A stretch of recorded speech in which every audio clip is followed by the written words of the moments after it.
Look at this little guy. Testing. 1, 2, 3. Is this working?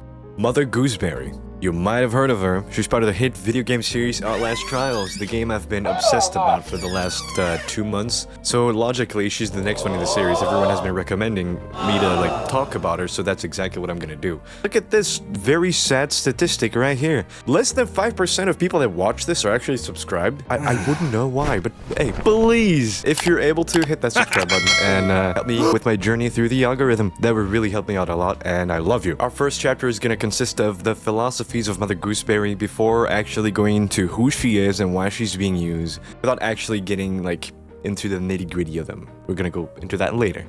So, hey, let's get right into the video. So Mother Gooseberry is not just insane. She's Murkoff's ideal caretaker. She appears extremely childish and chaotic, but actually her role into the Outlast Trials is very specific, and I don't think Murkoff wants you to know that. I'm gonna be spilling all their secrets in this one. Where Coral was more a figure of authority and just like the law, Mother Gooseberry is more into like control, punishment, and emotional dependency, if you could call it, just like a mother. That's why she's called Mother Gooseberry. The big M, the big GB with the big booty. She doesn't give justice out like Mr. Coral, she gives out punishments. If you've been a bad boy, she needs to scold you and tell you you've been bad. And it's kind of funny because I'm gonna be talking about it later in the video as well, but she is kind of like, you know how Murkoff kind of like scolds you when you're doing bad, but they also like motivate you to do better, just like an emotional relationship type thing. That's exactly what Mother Gooseberry does to the player as well. I think that's very interesting to know. Yeah, it's almost like Murkoff personified into one person, except that person is not really professional. She's more like completely mentally gone and psychotic and insane. But we're gonna talk about that. Okay, so hey, Fucking grab yourself a snack and a drink and let's get into the fucking... so she's not here for law and order, she's here for compliance, she's there for punishment, she's there for routine, she's there for emotional pressure. She's there to like, you know, if you don't do the dishes now, you're gonna get punished and you'll be a very bad boy. You don't want that to happen, do you? You don't want to make Mother disappointed in you. You know, sometimes I'm wondering if these videos are really worth my mental health. I don't know. So why does Murkoff actually need a mother figure like Mother Gooseberry?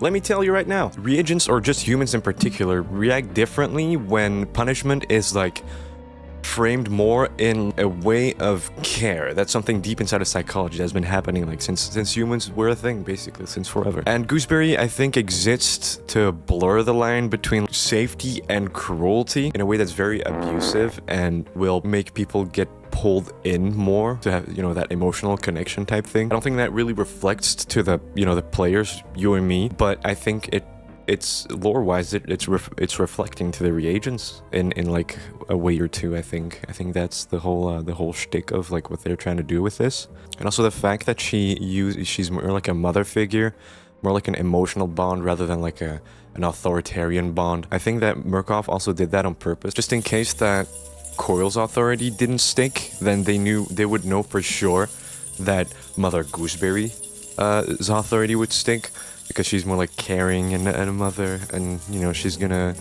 mother you and give you love, and she's gonna fuck you up. So that has like a higher chance of sticking, you know, to have them there. To have Murkoff's goals align with your goals, essentially brainwashing you, like I've said already like 20 times before in other videos. Well, there is a safety net, which is this guy that I'm probably going to be talking about in the next video. With him, you either do it or you get shot in the nuts. But we're not really talking about our favorite baby here, so let's just move on. So an important thing to know about Mother Gooseberry is she's really into infantilizing the reagents. If you couldn't tell by the environment, you can see bright colors, playful motives, exaggerated expressions. Also, when she steals, you know, people's faces off with her drill, and she tries to stick it onto other people. By the way, I'm going to be talking about a detail of that, you know, specific like technique that she uses later in the video to explain certain things and give context to other things.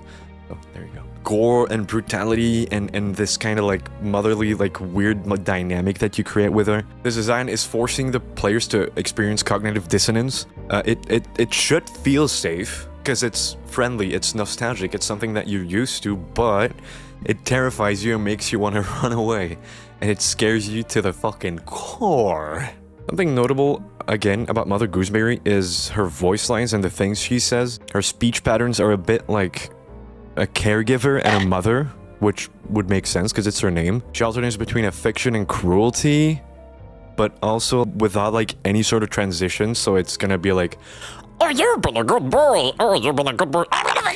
Praise and punishment are interchangeable. There's like no really like a switch. It's just like into like one being that is Mother Gooseberry, which makes it even more scary in my opinion. By the way, can you tell I'm trying to say less like or like filler words in general. I'm not sure if I'm actually doing it, but I hope I am. I'll cut them out, okay? By the way, speaking of the weird changes in tone and in warmth of like emotional manipulation that Mother Gooseberry gives in her voice lines, here's a couple voice lines that picture exactly that, of her being super crazy and then super loving at the same time. So here they are. I'm gonna vanish. Anything to see my children smile. Thanks, fucks, I don't have ears to listen to this shit! Okay, there we go. My green screen is moving a lot because I'm fucking moving like a little toddler, but I hope it's not really visible in the video. Anyways, who cares, dude? It's a fucking green screen, look.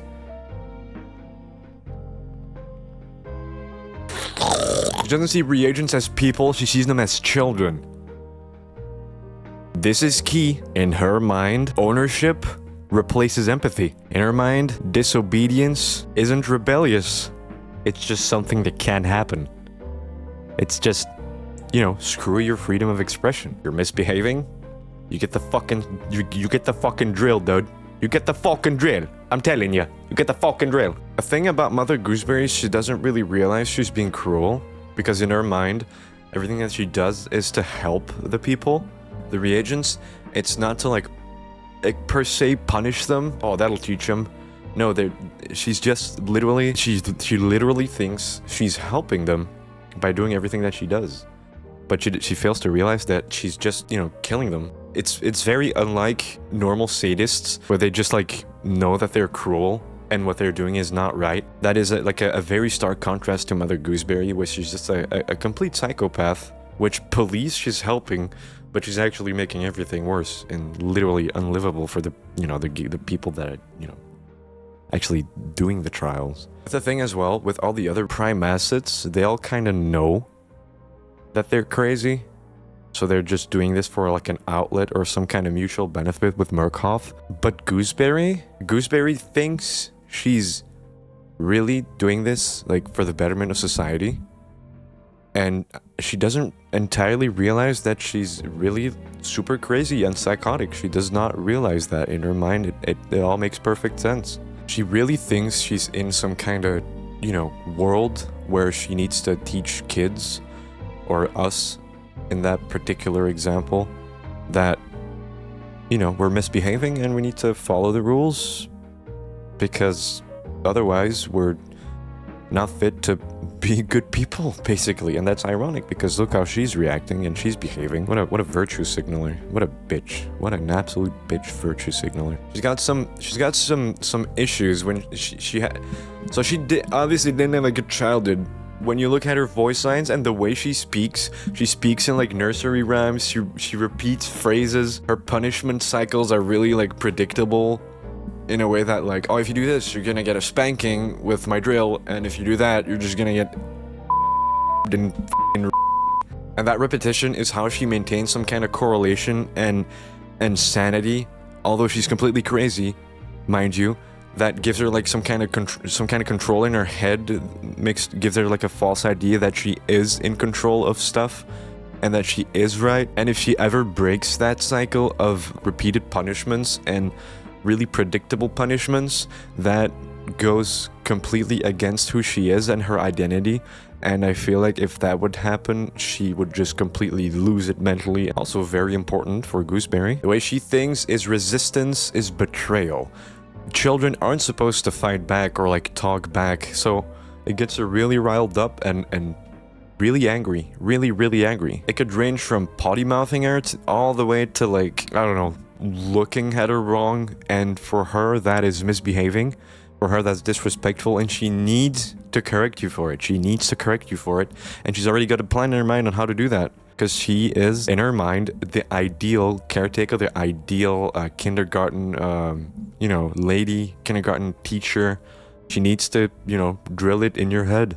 Murkoff kind of exploits her need to be needed. Because of her past, she's really got like a complexion with needing to be a mother and care about other people. And Murkoff is using this. She really like can't function without, being some kind of mother figure to people, albeit very cruelly. Exactly what Murkoff is looking for. Why would you go out of your way to train someone to do, your bidding if there's already like a psycho right there that already checks all the boxes that you might ever need in someone for your crazy, psychotic, I will say pretty smart experiments. But hey, enough hinting about her past, let's actually read all the documents that were provided from Murkoff themselves about Mother Gooseberry. You might be wondering what sequence of terrible life decisions had to be done for Mother Gooseberry to end up in this situation, and luckily for us, Murkoff wrote it all down, so let's take a look at it. So the first document, that is this one exactly. So 2 police officers are dead and multiple injured after they raided Phyllis Futterman's children variety TV show, which, yes, that was her job before she became an asset for Murkoff. Which you might think, what? But how? How does a mascot for a children's variety TV show kill 2 police officers and injures fucking like 20 million of them? So Mother Gooseberry, as she was being called by her children viewers, was charged with conspiracy of committing murder, kidnapping, and racketeering. That's our mother. Phyllis, Mother Gooseberry, has been using her, funnily enough, her dental TV series with her puppet Futterman, which has some significance with her I will be talking about later. So she's been using that show to promote her mail order drops, which are basically packets of opioids that she would give to the children, which is funny because how the fuck do you like start doing that? I mean, it was in the 60s though, so they didn't really have like mail checkpoints or whatever they're called, where they open your boxes and check what's inside of it. I don't think they had a lot of those back in the day, but still, it's a funny thought, isn't it? So as a result of that, a whole generation of children were murderers and drug addicts and also drug sellers and drug dealers. So that is her impact on society, and that's why the FBI and the police officers kind of raided her place, and all of this happened. Police officer that was in charge of like entering the premises, her studio, talked about this studio as being one of the most grotesque architectural perversions he'd ever seen ever, which perfectly describes Mother Gooseberry. I think these couple of words, I think they really just... Guys, I feel like I'm losing hair. Is this true? Type 1 in the comments if I'm losing hair. He couldn't believe that the fact that this building existed under the pretense of being like a children like TV show was amazing to him, and it was unseen ever before. Like imagine having like yourself, you like entertaining like myself, and then you suddenly decide to start a children TV show, and for some reason you decide to put dead bodies on the walls and like skulls everywhere and mountains of bodies and fountains of blood and everything like that. That'd be quite weird, wouldn't it?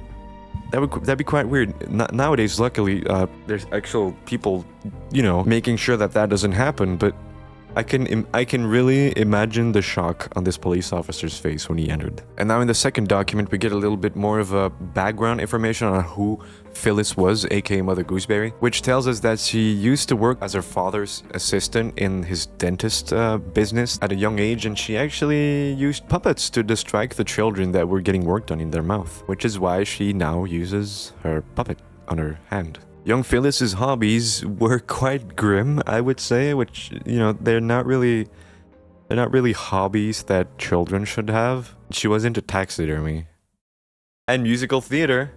So hey, that makes everything better, right? Musical theater, that's pretty lit. If I could have done that when I was a kid, I probably would have done that.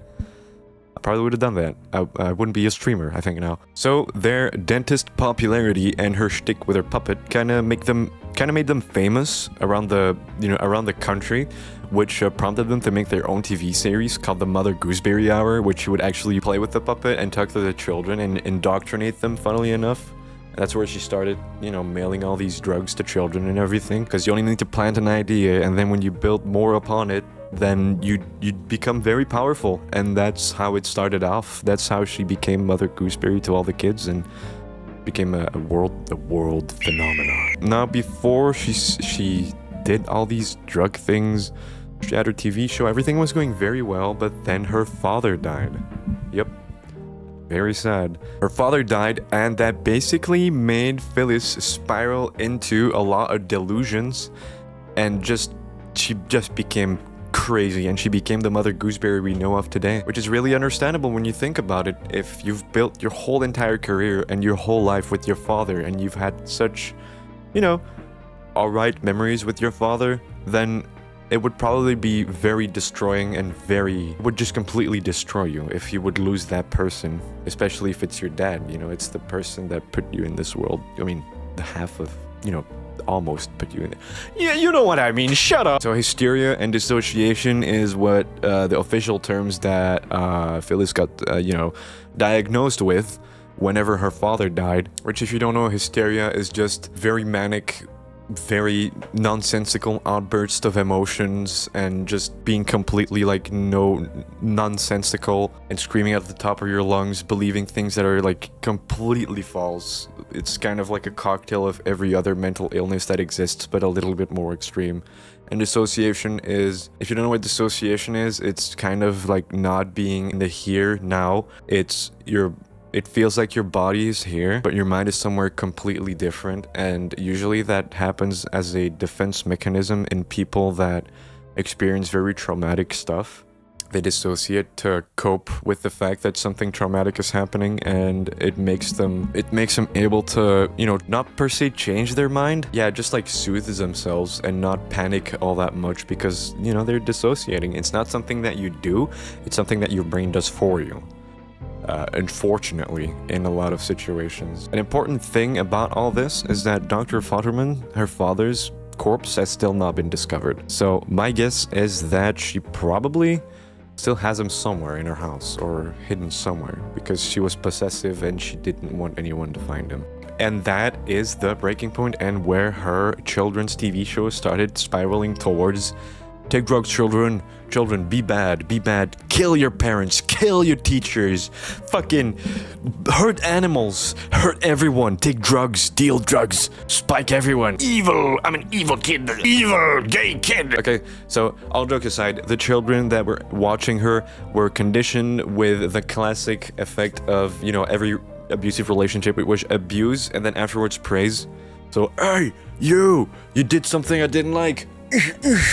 And then 5 minutes later, it's like, hey baby, are you okay? I love you, right? So that is basically what she has been doing with the children. And I mean, it's children. You don't need a lot to manipulate children. And that prompted the FBI investigation on her studio. And that's why Murkoff saw that she was very charismatic. And if you see my other Outlast videos, you know that is a running theme for Murkoff. They're looking for very charismatic leaders that do not steal your attention when they come into a room, but the moment they start speaking, you are gonna follow them blindly. Murkoff saw a treasure. They saw the golden scar meme in Fortnite. They saw that golden scar and they just went for it. That's where her adolescent audience started becoming hardened criminals. And kind of like a cult, you could say, which, I mean, I feel like that bled out into real life as well, because when you look at the fandom for Mother Gooseberry, it's kind of the same thing. So the police, after noticing all of this, raid the TV show that Mother Gooseberry had. Phyllis actually retreats in the tunnels underneath the studio. I don't know if they had tunnels. And she called it the puppetry tunnels beneath the set. And she uses her drill to kill 2 police and injure 5 before being apprehended. Holy crap. Holy moly. Even Cole didn't do that shit to the police officers. Yo, Gooseberry is the GOAT. If you're real, please DM me. After this, she got sentenced to life at the prison of Holmesburg. Now, the documents aren't actually done. In Coyle's video, it was actually pretty short, but in Gooseberry's case, there's actually 4 documents instead of 2. So hey, strap on and fucking I don't know, read with me. So they secured an interview at the prison where she was being held for life with Mrs. Phyllis Futterman, the one and only. So, right off the bat, the police officers know that she is extremely disfigured and really unrecognizable from the pictures and the documents that they had found or have made of her before the interview. And that is because in that prison where she was being held, all the prisoners there were being experimented on by an evil doctor called Dr. Kligman. Hey, leave a like if you murk off to this. They were testing commercial products for redacted and redacted. They were exposed to very acidic gases and juices, and I think that's why she's been disfigured and everyone there. As well as being experimented with this like acidic stuff, they also grafted, you know, decomposing rotten flesh on Phyllis, which is disgusting. And that explains also the face she has. It's not her face. She's actually like burned to a crisp under this because of the acid. And they like put like faces of corpses on her head. That also is that is also why later on she has a fixation on cutting your face open, which you can see in this death animation. She cuts your face open with her drill, which is presumably to put it on her face. That's just what she does. Regardless of all the experimentation, her physical health remains remarkable, as noted in this document, even if she looks like yesterday's guacamole. So the interview lasted approximately 20 minutes with Murkoff, and they reveal, surprise, surprise, they reveal she's very charismatic and lucid, even though she's completely lunatic. I think she dissociates so hard that she's believing she's in some kind of world where she actually helps kids, and that's why she remains calm. I think she just completely lost the plot. Her brain is like completely turned upside down.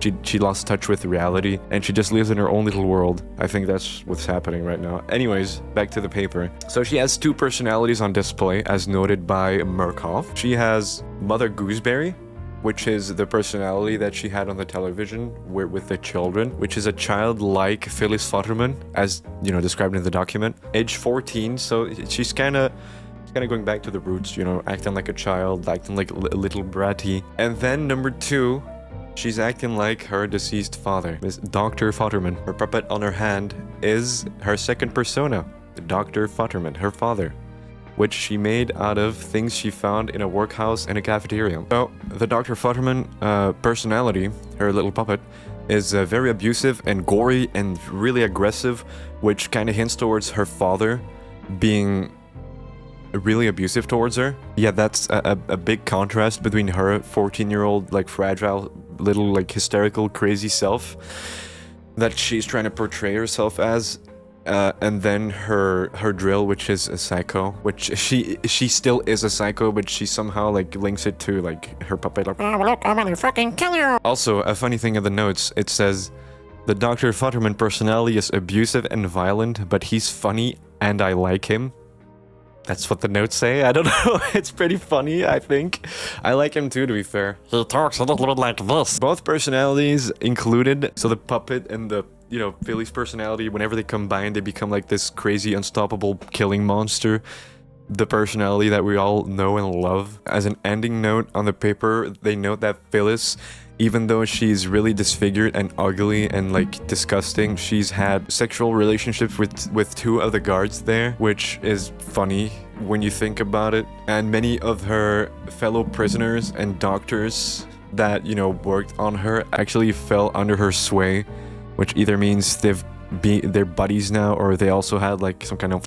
She expresses interest in self-improvement and scientific advancements, but I think that's just her delusion speaking, because she's completely lost the plot.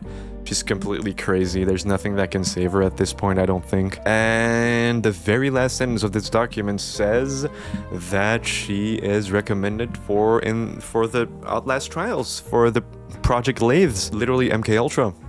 So yeah, that's kind of how the documents end. But I just wait. Do you hear those? Do you hear that? I think it's... I think it's... I know life can be tough sometimes, but you don't need permanent solutions for temporary problems. Whatever you're going through right now is temporary. When life brings you down, when you trip over a rock, over an obstacle in life, just don't stay down. Just look up, keep your chin up. Never let yourself get beaten down by life, because the lower you fall, the higher you can climb back up. Never ever, under any circumstances, dare give up. Never. Always look up and look at what's possible instead of looking at what has been and what you lost. Focus on the now. I'm sure a lot of people love you, even though you might think that that is not true. Even if you think you're the ugliest person on earth, even if you think you're the most insufferable person on earth, that is just simply not true. That is society boring things into your head to make you think something or make you buy something and prey on your insecurities. And I just want you to know that that is not true. You're an amazing person, whoever you are, whatever you do, wherever you come from, whatever background you're from, you're an amazing person. Never ever believe anyone that tells you otherwise. And people fucking love you, man. You may not notice it right away, but trust me, there's a lot of people that love you and admire you, but just don't say it. You should not think so badly of yourself. And that's basically everything I wanted to say. I hope you have an amazing day and enjoy the rest of the video. I love you. So Mother Gooseberry is probably one of the more sad cases of prime assets inside of the video game, because you can clearly tell that she used to be a very caring caretaker. Basically, she was very, you know, passionate, and she actually was very nice before eventually something happened that completely threw her into like a mental spiral and made her completely crazy, which was not really inside of her control. Like her mind really went crazy, which made it's really sad. It's really sad. Although in her younger years, there's some things hinting that her father was being abusive towards her. He was like always scolding her and like punishing her for like really like trivial things, or like really meaningless, you know, little things. Which there are a couple voice lines, and I'll make you listen to them right now while I awkwardly stare at you. Dr. Daddy, what are mamellas? Can't you say a single fucking thing without embarrassing me? It's just that little man said. Phyllis, shut the fuck up and then shut the fuck up. So yeah, that's why when she's in her, you know, Dr. Futterman personality, when she's talking with the drill, with her funny voice, that's why oftentimes it's not going to be in a positive manner. It's either going to be really scolding her or being really lovely towards her. Yeah, and I just think that is very sad. I just think that's very sad. And furthermore, that is why she's a perfect candidate to be a prime asset in the trials. The Murkoff knows exactly how to condition her and how to manipulate her into putting her in an environment where she feels the need to like scold people, if that makes sense. I'm hoping that makes sense. They took her personality and a mix of what she used to be, and they used the fact that now she is completely mental, and they're like boosting it just like they do with Coil. They put her in an environment where she feels compelled to really act out on those impulses and everything like that. It gives Murkoff essentially what they want, and it gives her a false, you know, reality basically, where she can act out on her bad side. Of course, she's not inherently broken in a way that Murkoff wants to fix her, because if there's even a slight hint of something that would heal her, then she would not be as effective for the trials. And that's why Murkoff is avoiding this at all costs. That's why they're putting her in environments with mannequins and puppets and like playful areas and like carnivals and everything like that. That way she can be in character and act out on all these things. She often speaks when she's chasing you, or, you know, just in general, she often speaks about Murkoff and the reagents in a manner where she is kind of seeking validation, but Murkoff isn't really giving her any of that, because again, they don't want her to heal. She's in a very bad spot mentally and acting on those impulses, and that's exactly what Murkoff wants. A thing that probably makes Gooseberry scary, psychologically wise, is because you can rationalize a monster that hates you, because that's easy, but you can't really rationalize a monster that believes it loves you and it just wants to better you. That is a big reason why Mother Gooseberry, I think, is scary, and why she's such a powerful character, in my opinion. Another comparison between Gooseberry and Coil is Coil enforces the law, like I said before. I think I said that at the start of the video, but Coil enforces law and like authority, where Mother Gooseberry more punishes people from a place of emotional role, you know? She thinks she cares for you, so she wants to, like, she believes she wants to make you better, and that's why she's punishing you. Not because of like a morality standpoint or anything like that, just purely because she wants to care for you. In her head, in her own little mind, that's what she wants. She wants you to be normal in her eyes, and that's why she's doing all of this. Obviously, that's not working. I mean, we're all deviants playing Outlast Trials. In a way, she kind of stabilizes the chaos inside of the trials, where without her, the trials would feel openly hostile and just meaningless, just pure terror and like torture and everything like that. But she provides the illusion of structure inside of the trials and care, while arguably being one of the biggest threats there. Like, seriously, have you actually played against her on psychosurgery and intensive? She would just stare at you, and then she would beeline to you like really fast, and she barely makes any noise sometimes when she walks. When she's chasing you and her drill happens to not make sound and she's not in the middle of saying a voice line, you just don't hear her walking at all. So she would just like, and when she hits you, it does three damage and 1 bleeding damage. So you're essentially on 1 HP and you need to run to find a bandage or you die. That is really scary, man. As a gamer, that is really scary, I'm telling you. Unlike other prime assets, she has no desire to escape. She's in her element, she believes she's doing the right thing, and she loves doing what she's doing. At the end of the day, she used to be an entertainer that, you know, manipulated children and everything like that, and she feels like she can do it again here, which is why she does not want to leave. And her identity is fully her delusions, if that makes sense. She was still trying to like fight it in a way. She some sort of had like some grasp on reality when she wasn't completely gone, and then Murkoff put like their dirty little grippers on her and made her completely like oblivious to the difference between her delusions and her actually real self. And that's why she does not want to leave anymore. Her character has fully developed into her delusions and not into the real person that she used to be. Leaving the Signala facility is the last thing she would ever want, because it means that she would leave her little perfect fantasy world, you know? And the conclusion is that Gooseberry is the perfect puppet for Murkoff. She's literally the perfect puppet. When Coil's authority for law didn't work, she's there to scoop it all up and mistreat you with her perfect view on care. And that is the second pillar of Murkoff. The first is Coil, the first line of defense. Second one is Gooseberry with her emotional manipulation. And if all of that fails, there is still a third one, which we're going to be talking about in the next video, which is our favorite baby man, our psychotic baby man. And he is the dealer of violence and just non-negotiables. So, there you go. That was my video. I think it was arguably shorter than the other ones, which I apologize for. Yeah, I mean, what do you want? What do you want? It's a short video. It's a short lore video. It's short and concise. I said less filler words, so I'm proud of myself. I just wanted you guys to know that I'm really thankful for all the support I've gotten in the last few weeks when making these videos and streaming.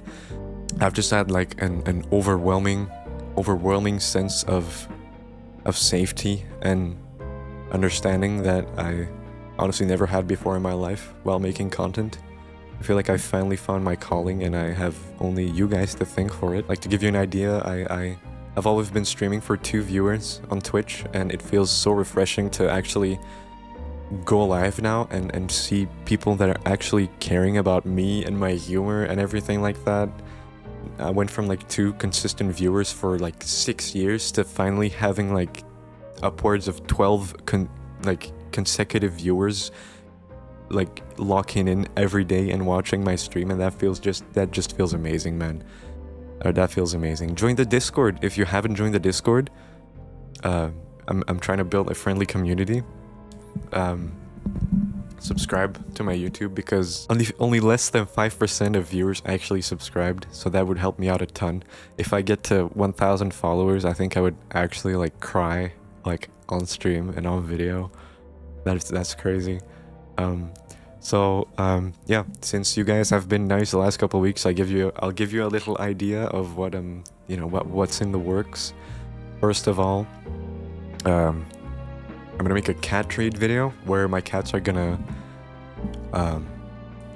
taste test a couple treats from America, because someone from America sent me a goodie box. It's actually on the way, which contains cat candy and also candy for me, which I'm also going to be making a video about. So these two videos, you can expect them in the future. I also am planning on making green screen memes that I'm going to do stuff in front of the green screen that you guys want, and you guys will have free reign to do whatever you want with them. I'm just going to release them to you guys.